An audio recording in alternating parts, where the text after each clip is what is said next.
Hello everyone and welcome to my bar. My name is Ansel Birch, the Indecisionist, and I will be your dungeon barkeep today. Now, I am no expert mixologist, but I, like anyone tending bar in a cave, have an adventurous spirit and a willingness to try just about anything once. So, what do you say? Since I don't have a menu or a call list or anything, I would like to go ahead and roll some dice to choose what goes into your cocktail, and I tell you what, I'll try it first before I ever ask you to give it a go. What do you say? Sound fair? Awesome. Let's go ahead and get started then. And I think it makes sense to start with the lowest number of faces on a die. That's the D4. So let's go ahead and choose some essentials. You know, we gotta pick what essentials are gonna go into this cocktail. All right, I got a 2 on that roll, which is a mixer. So let's go ahead and check out the mixer chart. All right, so we've got a D8 on that. That's an 8. So we're gonna go ahead and instead roll on the liquors and creams chart. Or creme, I should say. So let's roll another D8.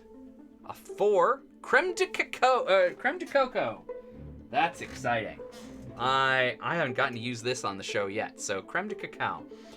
Or cocoa. Creme de coco, which is different from creme de cacao in some way that I don't understand. So creme de coco. Excellent. Let's go ahead then and move on to a D6 to choose a garnish for this cocktail. That's a 6, so we're gonna put some bitters in here. That's exciting. And what liquor should we feature? Let's go ahead and roll a D10 to pick a liquor. That is a 10. 10s explode on this chart, so we're gonna roll 2 more times for vodka and more vodka. All right. We're not going to do twice the vodka. We're going to roll that again for brandy. Vodka, brandy, creme de coco, and bitters. I have, honest to goodness, no idea what that's going to end up being like. That's bonkers. Creme de coco, bitters. Huh. Okay, creme de coco, bitters, brandy, vodka. Yeah, no idea how that's going to turn out. I'm legitimately excited, friends. So let's go ahead and just prove to you that there's a chance that I am going to be able to do this by rolling a D12 and pop quizzing myself on some bar terms. So that's a 4 on the D12 there. Dirty.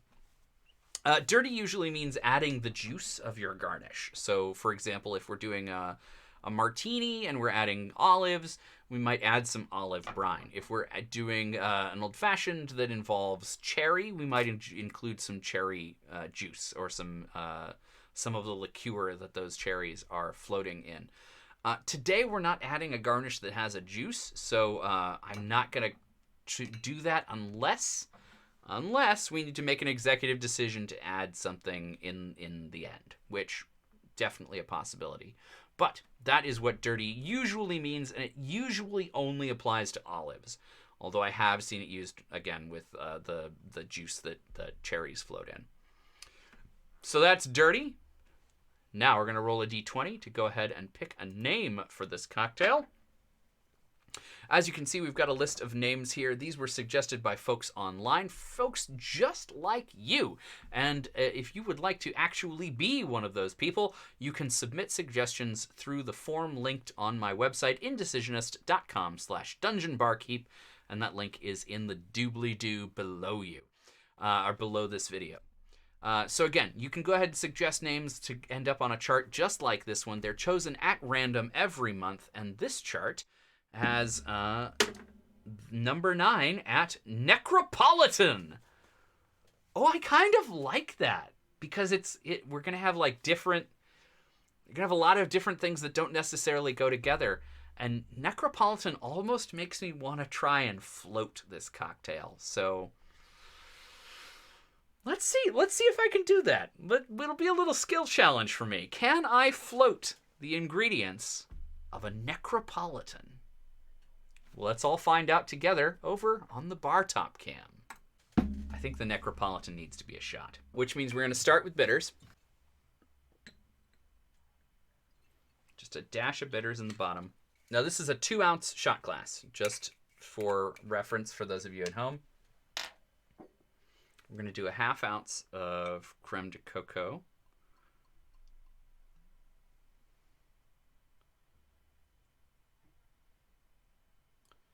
Now this should be the most dense. That sugar syrup really makes it sink to the bottom and give it a lot of weight. And when we're trying to do these layered shots, that really is what you want to do. You want to guess the specific density of each cocktail ingredient. So the next thing we need to do is vodka, which should be the lightest of the two. Well, no. Let's do brandy and then vodka. So we're going to do 1/2 ounce of brandy. Am I over pouring each one just a little bit so it might reach the wash line? Yes, I am. All right, and we're going to pour this over the back of a bar spoon so that hopefully it won't displace too much of the creme de coco.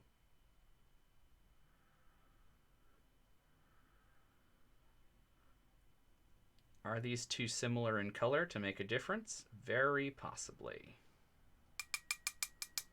Oh, that... Okay.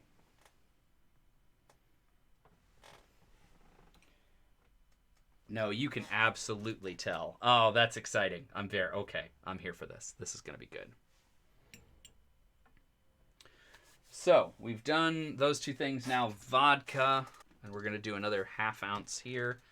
But again, I'm going to over pour just a little. So we're really doing like,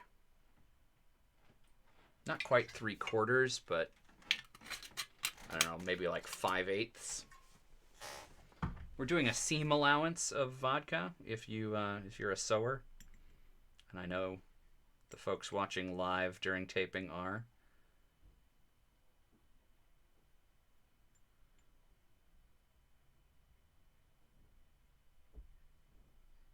All right, and there we have it.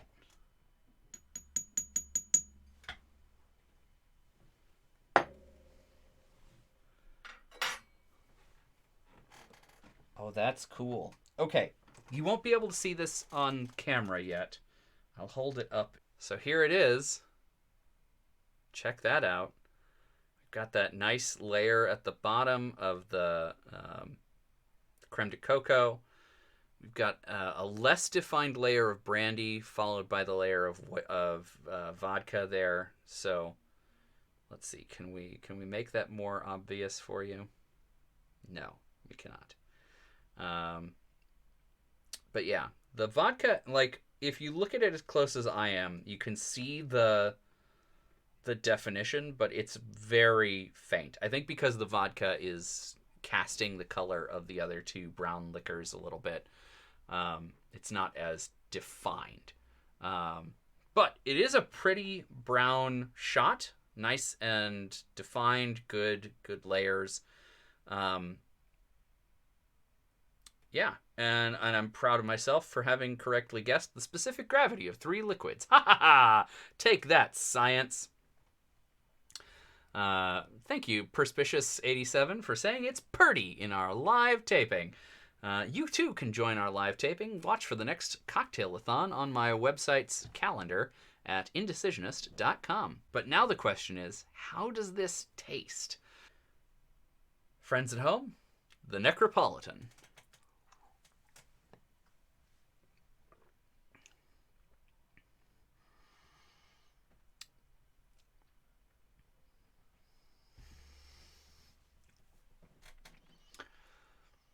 Okay, that's really good. So the creme de coco does exactly what you want it to do. It's just sweet and chocolate. It's just chocolate. Like, there's nothing to complain about there.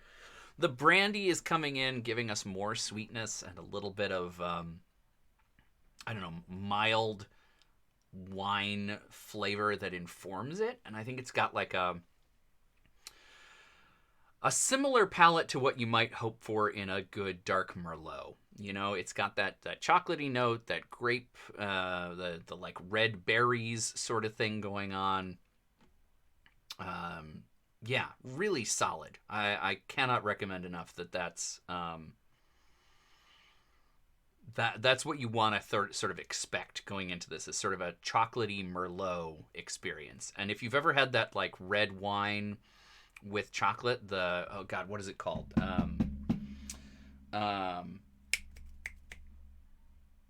Van Gogh, I think, brand of chocolate wine. This feels like that same universe.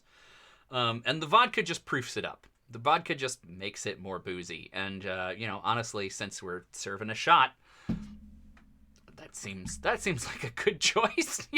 Making it more boozy. Okay, sure, why not? But yeah, chocolate wine, not too shabby. I'm not mad about this. And the folks at home are really responding to this during our live taping. It sounds like this is a popular idea. Lots of people, Juliet Hart and Quilting Dancer at home, are saying that they should try this. Perspicious87 says, if any shot can be romantic, it's the Necropolitan. That's true. It's the love that transcends death. Really, the Necropolitan. How could you not want a Necropolitan to share with your beloved? And I think just based on the name. All right, bear with me here for a second, because we got to figure out where this belongs in an adventure. And I personally went on an adventure back when I was in college, and I had the good fortune to go to Edinburgh in Scotland. And Edinburgh has an amazing necropolis, an actual necropolis inside the city. And it's a cemetery, but it's a cemetery that is expansive. And it's also on multiple terraced levels of a hillside overlooking the local cathedral. The Edinburgh necropolis is absolutely worth visiting if you're ever in the area, and I really enjoyed it while I was there. And it makes me think that that's the sort of setting that you could start a spooky campaign in. I wonder if you couldn't start off a campaign, say in like a Barovia style setting, where you're gonna deal with spooky ghosts and vampires and stuff. Could you get into a place where that necropolis is sort of the tavern of your setting? Your characters meet for the first time as they all go to pay respects at different graves. And then something happens and they all work together to solve the problem and become a party. And maybe in your world, when you go to visit the grave, if you're going to pour one out, this is what you pour out. You pour out a Necropolitan. And there's one for you and one for your deceased friend.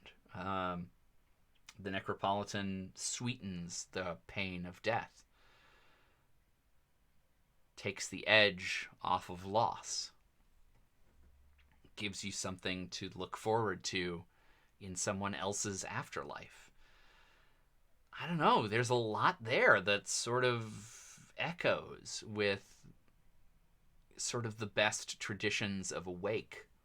And I think there's something really, really cool about that, especially if you're about to start like a spooky campaign where you're like I said, like you're going to deal with vampires and ghosts and that sort of thing. But even if you're not, maybe the Necropolitan is the local spooky bartender's favorite thing to make, or you get it from a witch who does spooky magic but is actually quite nice. This is really good. It's really good. I would make it again. I would drink it again. And if you're thinking about making and drinking it, I have no reason to tell you not to. It's really quite nice. I would be very interested to see what different bitters do to this mix, because honestly, like I said, it's creme de cacao and brandy. Like, that is a winning combination. It's got that like cordial cherry Merlot sort of thing going on, and the bitters are really gonna make a huge difference one way or another. Maybe orange bitters to get like a Terry's chocolate orange sort of thing going on. Maybe cocoa bitters to see if you can like lean further into the cocoa side of things. Or Quilting Dancer live on the show is using orange bitters at home. How did that turn out? Tell us. But I would also love to hear from you folks who are watching this on YouTube, who didn't get to join in during the live taping. How did it go? I really hope that you're making this at home because it's super, super good. Quilting Dancer says, should garnish it with a chocolate orange slice. Yes. And it was really tasty. So yeah, suspicion confirmed. Orange bitters, good way to go. So yeah, friends at home, I hope that you try this. Like, comment, subscribe, all the things that YouTubers tell you to do. And until next time, drink adventurously.